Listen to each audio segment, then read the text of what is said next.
Heavy, thick, dark smoke. You see a police officer standing here. Fire crews still working on this fire when it started just after 9 this morning. Yeah, the snow here is heavy and thick. You can see how it's coming down. We're learning more about a hit-and-run crash that put a Milwaukee police officer in the hospital.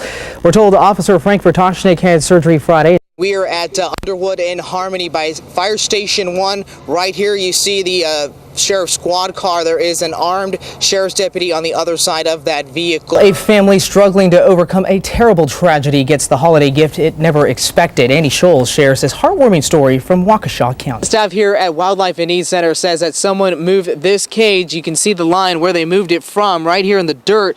They moved it to this fence so they can jump over and steal Dakota, the owl. And this is Jerry Sinowitz. He is asking for better wages for employees for Walmart, also wanting better health benefits. Heartbreak this morning surrounding a fatal train crash. 44-year-old Mike Dragon died when an Amtrak train smashed into his truck Thursday night in Jefferson County. Keller Russell spoke with people who knew him.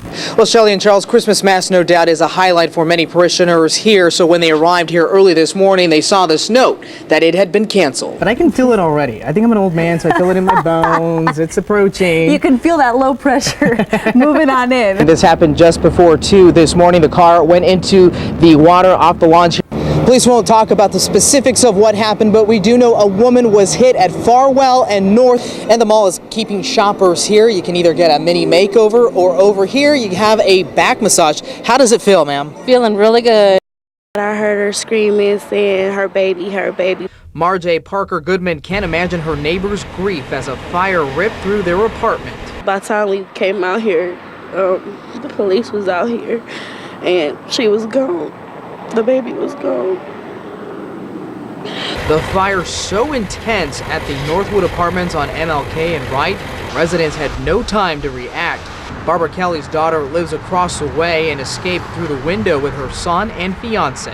She said the smoke was so dark and the flames just came gushing out the door. The fire started around 12:45 this morning. The toddler's parents alerted by their other young daughter. The father was outside stating he had a child in a bedroom. The father burned himself while trying to save his daughter in her crib. Firefighters worked aggressively to save the toddler. Knocked the fire down before we could make entry, got into the apartment, got into the fire room, and unfortunately it was too late for the child to be rescued. Investigators are looking into how the fire started. It looks accidental. We have nothing suspicious to report. Mayor Tom Barrett came to see the charred apartment and calls it unfortunate. The damage shocked many. The baby was a year and a half, and my heart goes out to them. The homeowner is frustrated that the homeless are using this alleyway as their personal bathroom, and she wants something done about it. I go out my garage, all you smell is urine. It just takes your breath away. That smell this homeowner is talking about, so foul that she gave us a call looking for help. She's asked us not to show her face. Go into the bathroom between my house or wherever they can find a spot. You know, and they don't care where they go. She lives near St. Vincent de Paul, where they feed the homeless. It's open for about 2 hours in the evening. After they eat, they have nowhere to go. You know, they sleep on the porches and they have no bathrooms. We found human waste in the alley behind her home, even on Greenfield Avenue, a busy street where kids wait for the school bus. And this jacket, it's actually become a toilet. I chased the guy away while I had to go to my office, get my guys out, and he pooped on the porch. We went to St. Vincent de Paul to get some answers, but no one was there. Both Metro Clean and the homeowner have asked the city and police to do something about the problem. We've reached out and we've increased patrols. I've been through the alley personally. But Alderman Jose Perez says there is one big problem. It's a matter of actually catching someone in the act. And so we're concerned about it. If they even put a toilet there, I'd be happy. On your side in Milwaukee South Side, Nick Montes, today's TMJ4. Dakota most likely would have been sitting on his perch where he sits every night. But Dakota is gone tonight, his perch empty. Everything is locked up at night. They took a pipe in here, pried it open, and opened up the cage. Dakota's handler says thieves had to work hard to get in. She's devastated. We've lost a member of our family. I've lost a colleague that I've worked with for 10 years. The 11-year-old great horned owl has lived in captivity nearly all his life, an ambassador for the center and used in education programs. He doesn't have the capability to survive on his own. The thieves also broke into 2 other cages, one with a turkey found wandering around until the center opened this morning, the other an empty cage. As we looked around to see what was going on, what other damage was done, we noticed the hole in the roof. All they can assume, someone walked on top and it collapsed. They just hope someone will return Dakota. It would almost be easier to think that Dakota was out flying free than to know he's been captured. Why my baby? He was only 10. Yolanda Cash is trying to make sense of why her son, Tylen, was taken so sudden. I'm just hurt. I'm just angry with God. Yolanda says Tylen's older brother found him in the upstairs living room Saturday night. He said there's something around his neck and there's blood. I said, huh? He said there's blood. Yolanda quickly ran upstairs only to find Tylen slumped over with a curtain around his neck. I tried to pull it from around his neck and I